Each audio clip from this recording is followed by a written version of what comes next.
और सभी होटलियर भाइयों, नॉन होटलियर भाइयों, जितने भी उत्तराखंड के संगीत प्रेमी थे, सबने एक होकर उस समय इंद्र आर्य का साथ दिया। जय श्री राम साथियों।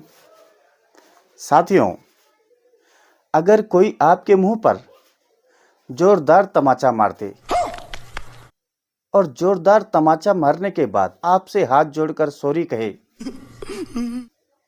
तो साथियों सच बताना, आपका रिएक्शन क्या होगा? ये आप खुद सोचो। आपके मन में उसके प्रति क्या भाव होगा कि चलो कोई बात नहीं, आगे से मत मारना? तो नहीं साथियों, अगर कोई आपके साथ ऐसा करता है तो आपका दिमाग एकदम कंट्रोल से उस समय बाहर हो जाएगा और शायद उस वक्त आप ऐसा क्या कर जाएं जिस बात का आपको एहसास ही ना हो। इसी तरह 16 तारीख की सुबह जैसे ही आंखें खुलती है और जैसे ही लोग अपना मोबाइल चेक करने लगते हैं, तो मोबाइल खुलते ही एक औरत होटल भाइयों की माँ बहनों को बहुत ही आपत्तिजनक शब्द का उपयोग कर रही थी और तरह तरह की माँ बहनों की गालियां दे रही थी, जो कि सुनने लायक भी नहीं है और ना ही सुनाने लायक है। और उनकी गालियां सीधे सीधे हमारे होटलियर भाइयों को टारगेट कर रही थी, जिससे कि जो भी होटल में काम करते हैं, जब इस तरह की आपत्तिजनक बातें अपनी माँ बहनों के बारे में जब वह सुनते हैं, उनका गुस्सा 7वें आसमान पे चला जाता है। और हमारे होटलियर भाई इंस्टाग्राम, यूट्यूब, फेसबुक सभी प्लेटफॉर्मों पर उस औरत को उसी के हिसाब से जवाब देने लग जाते हैं। उनकी माता बहनें सड़कों पे उतर जाती हैं जब अपने प्रति जब वह ऐसे शब्द सुनती हैं, तो सभी धरना प्रदर्शन पे उतारू हो जाते हैं। और जिसकी वजह से यह सारा बवंडर हुआ, जिसके आपत्तिजनक शब्दों से चर्चाओं का माहौल गर्म हुआ, वह कोई और नहीं अनीसा रांगड़ की माँ थी साथियों, जिसके आपत्तिजनक स्टेटमेंट से इस तरह का भारी बवाल हो गया। और साथियों, जहाँ तक बात आती है,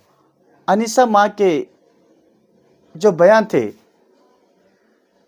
उसके खिलाफ जब सब होटलियर भाई एक हो गए, तो कोई एक ऐसा धड़ा भी था जो कि अनीसा की माँ को सपोर्ट कर रहा था, और एक धड़ा ऐसा था जो कि खामोश था। जो नॉन होटलियर भाई थे, उनकी मिली जुली प्रतिक्रिया आ रही थी, और जो नॉन होटलियर थे वह केसर पंवार के खिलाफ बोल रहे थे कि जो केसर पंवार ने गाना निकाला है उसकी टाइमिंग बहुत ही गलत थी, वह गाना आगे या पीछे भी आ सकता था। और जो एक धड़ा था जो कि संगीत जगत से जुड़ा हुआ था, जिसमें कि सारे गायक और कलाकार थे,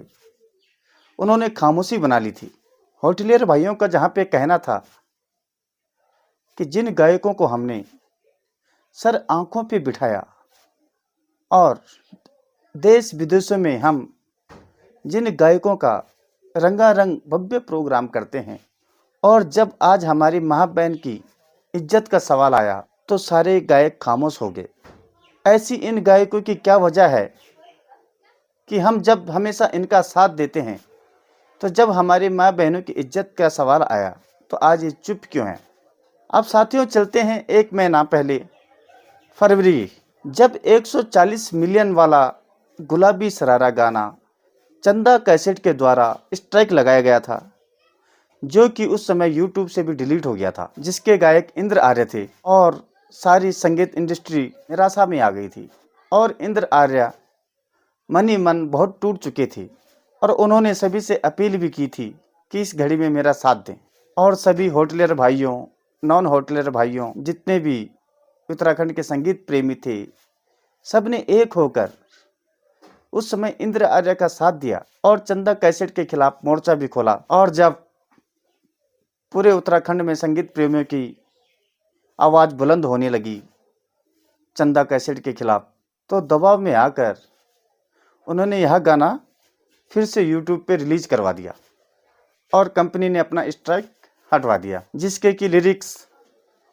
गजेंद्र राणा की बहुत पुरानी एल्बम मालू से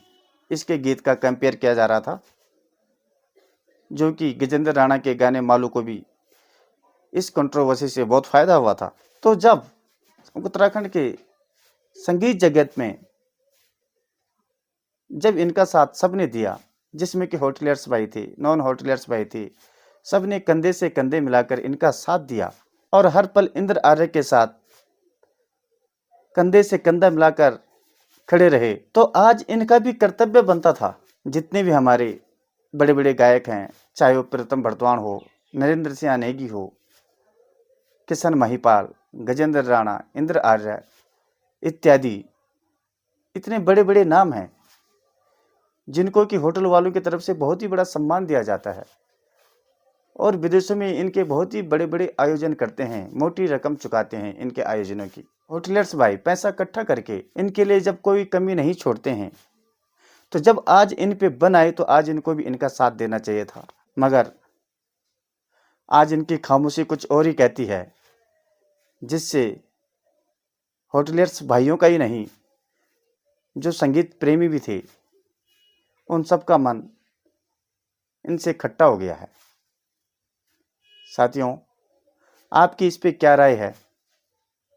कृपया कमेंट में ज़रूर बताएं। आज के लिए इतना ही। Goodbye, take care.